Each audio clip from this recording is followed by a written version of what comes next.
नमस्कार मंडळी, स्वागत आहे तुमचं नमिताज ब्लॉगमध्ये. आणि आज आपण बघणार आहे की परफेक्ट असं इडली बॅटर कसं तयार करायचं, ते पण आपण इथं न सोडा वापरता बनवणार आहे. तर चला मी तुम्हाला दाखवते, प्रमाण दाखवणार आहे. सॉफ्ट इडली, सॉफ्ट डोसा कसं तयार करायचं त्याचं आपण बॅटर बघूया.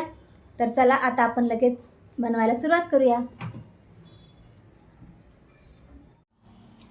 तर इथे घेतलेली आहे मी ही वाटी. तर इथे मी 3 जणांसाठी करते, त्याच्यामुळे मी इथे ही छोटी वाटी घेतलेली आहे. जर तुम्हाला जास्त प्रमाणात करायचं असेल तर तुम्ही मोठी सुद्धा वाटी घेऊ शकता किंवा मोठा ग्लास घेऊ शकता. तर चला आता हे 3 वाटी आपल्याला इथे तांदूळ घ्यायचे आहे. तर इथे मी घेतलेले आहे हे भांडं. तर ह्याच्यामध्ये आपल्याला हे 3 वाटी तांदूळ घ्यायचे आहेत. आणि शक्यतो इथे मी राशनचा तांदूळ घेतलेला आहे. ही दुसरी वाटी आणि ही तिसरी वाटी. तर आता हे तांदूळ आहे ना आपल्याला पाण्याने स्वच्छ धुवून घ्यायचे आहे, 2 ते 3 पाण्याने. तर इथे मी तांदूळ चांगलं स्वच्छ धुवून घेतलेलं आहे. त्याच्यामध्ये आता आपल्याला पाणी ओतून भिजण्यासाठी ठेवून द्यायचे. तर हे तांदूळ आहे ना मी चाळणीने आधी चांगलं स्वच्छ चाळून घेतलं, कारण की कधी छोटे खडे असतात किंवा किडे वगैरे असतात, त्याच्यामुळे आहे ना चाळण मारून ह्याला चांगलं साफ करून घ्यायचं. चला आता हे आपलं झालेलं. आता तांदळाचं प्रमाण, आता डाळ घेऊया आपण भिजायला. तर आता सेम वाटीने इथे आपल्याला उडदाची डाळ घ्यायची आहे. तर इथे उडदाची डाळ आपल्याला 1 वाटी घ्यायचं आहे. ज्या वाटीने आपण तांदूळ मोजले त्याच वाटीने इथे आपण उडदाची डाळ घेतलेली आहे. आणि ही 1 वाटी घ्यायची. आणि डाळ सुद्धा आहे ना व्यवस्थित स्वच्छ साफ करून घ्यायची. आता हे सुद्धा डाळ आहे ना चांगली मी धुवून घेते. तर आता इथे मी डाळ सुद्धा स्वच्छ धुवून घेतलेली आहे. आता त्याच्यामध्ये पण आपण पाणी टाकून ठेवायचंय भिजण्यासाठी. तर इथे आपण वेगवेगळं भिजायला घातलेलं आहे. एकत्र घातलं तरी चालतं, पण वेगळं घातलं ना की आपल्याला वाटायला बरं पडतं, कारण हे थोडंसं आहे ना हार्ड असतं वाटण्यासाठी आणि एकदम स्मूथ वाटलं जातं. त्याच्यामुळे आपण इथे हे सेपरेट भिजायला घातलेलं आहे. ह्याच्यामध्ये तुम्ही थोडेसे मेथीदाणे सुद्धा टाकू शकता, पण मी कधी टाकत नाही. तर चला आता आपण हे चांगलं 5-6 तास चांगलं भिजण्यासाठी ठेवून देऊ. तर आता ह्याला आपण भिजण्यासाठी ठेवून देऊया. तर आपले 5-6 तास झालेले आहेत. तर डाळ तांदूळ आपलं आहे ना चांगलं भिजलेलं आहे. आता ह्याला आहे ना सेपरेट असं आपण वाटून घेऊया. आणि होईल तेवढं शक्यतो आहे ना एकदम ह्याला बारीक वाटून घ्यायचं आहे. आणि वाटताना आपल्याला ह्याच पाण्याचा वापर करायचा आहे. बघा डाळ सुद्धा आपली चांगली भिजलेली आहे. तर सकाळची जी आपली वाटी होती ना प्रमाणाची, तर तेवढे मी अर्धी वाटी हे पोहे घेतलेले आहेत.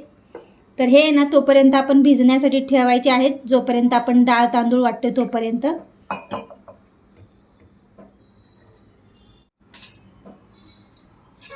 थोडंसं इथं पाणी टाकून आहे ना त्याला आपण चांगलं बारीक वाटून घ्यायचं आहे.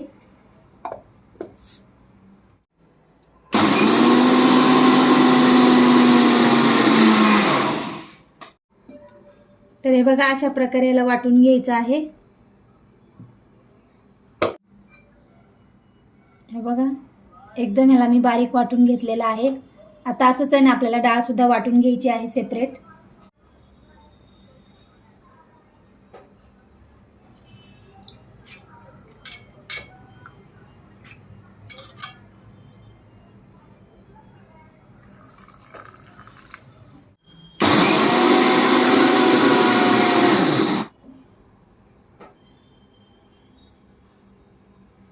डाळ पण एकदम इथं मी बारीक वाटून घेतलेली आहे. आता पोहे पण आहे ना मी ह्याच्यामध्ये आता वाटून घेते. चांगले भिजलेले आहेत पोहे.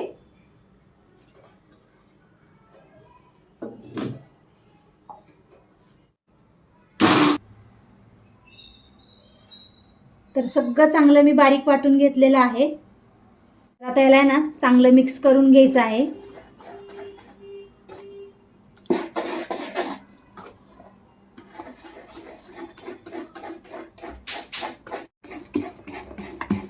बघा अशा प्रकारे चांगल्याला मिक्स करून घ्यायचंय. तर आता याला ना रात्रभर आपण असंच ठेवून द्यायचं आहे. वाटलं तर याला ना आता आपण कपडा गुंडाळून ठेवूया, कारण आता थोडं थंड वातावरण आहे. त्याच्यामुळे ना आता ह्याला मी कपड्यामध्ये गुंडळून ठेवते. तर हे बघा अशा प्रकारे ना ह्याला गुंडळून ठेवून द्यायचं आहे. असं करायचं एक कारण आहे आता की कारण थोडं थंड वातावरण आहे ना, तर आपलं बॅटर आहे ना असं करून ठेवल्यामुळे थोडं चांगलं फुगतं. त्याच्यामुळे बघा आता असं आहे ना ह्याला रात्रभर आपण ठेवून देऊया. तर शुभ सकाळ सगळ्यांना. तर आता आपलं पीठ आहे ना रात्रभर चांगलं आपलं फर्मेंट झालेलं असेल तर आपण आता चेक करूया. तर इथे मी ना इडलीसाठी ऑलरेडी पाणी गरम करण्यासाठी ठेवलेलं आहे. इथे माझं सांबार सुद्धा रेडी आहे. हे बघा किती सुंदर असं सांबार तयार झालेलं आहे. आणि ते ना खोबऱ्याची चटणी सुद्धा मी करून ठेवलेली आहे. याला आहे ना आपल्याला फक्त तडका द्यायचा आता.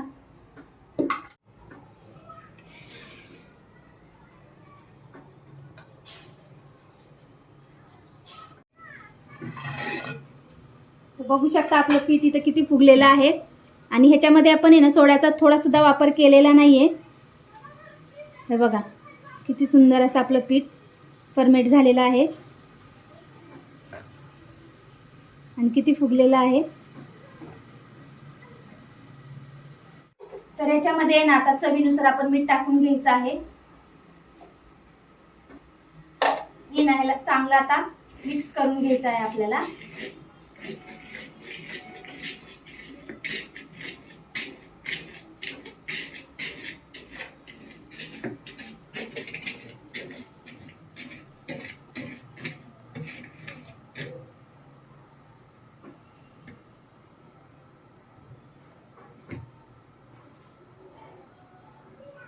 तर आता इथे ना इडली पात्राला चांगलं तेल लावून घ्यायचं.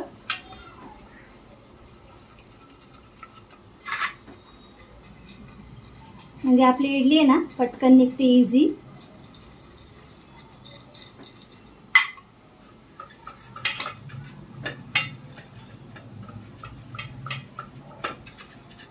तर पाण्याला चांगली उकळी आलेली आहे. तर आपण आता इडली पात्रामध्ये बॅटर भरून घेऊया.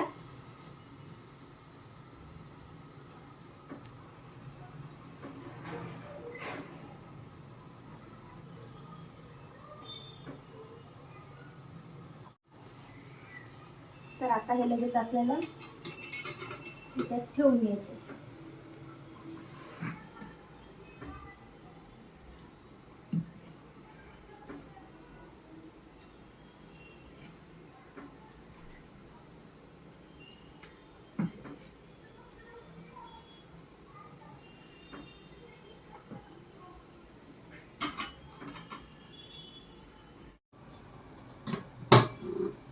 तर ह्याला ना आता आपण 15 ते 20 मिनिटं चांगली वाफवून घेणार आहे.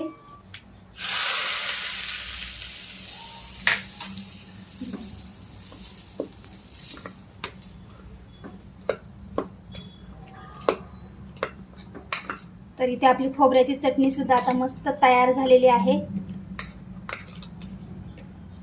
तर आपले 15 मिनिटं झालेले आहेत. तर आता आपण बघूया आपली इडली चांगली स्टीम झालेली आहे की नाही.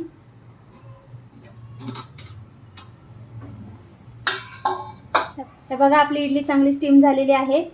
मस्त अशा स्पॉन्जी झालेल्या आहेत. आता मी ह्या एक एक काढून घेते.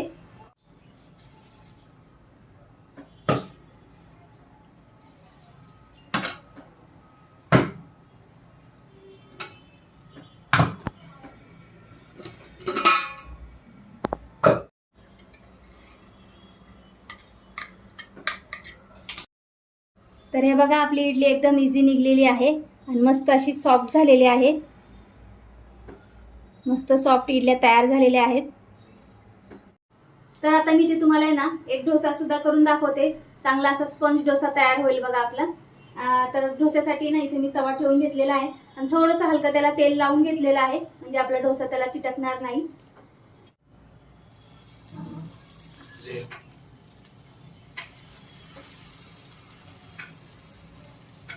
त्याच्याकडे ना थोडंसं तेल टाकून घ्यायचं आहे.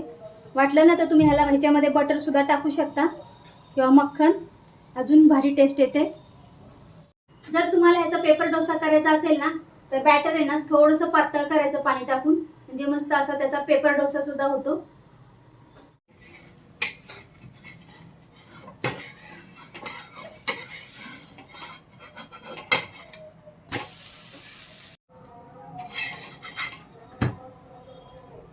तर हे बघा आपला डोसा चांगला तयार झालेला आहे. तर हे बघा आपली इडली किती सॉफ्ट झालेली आहे, एकदम अशी स्पॉन्जी झालेली आहे. साहेबांना देऊया नाश्त्यासाठी.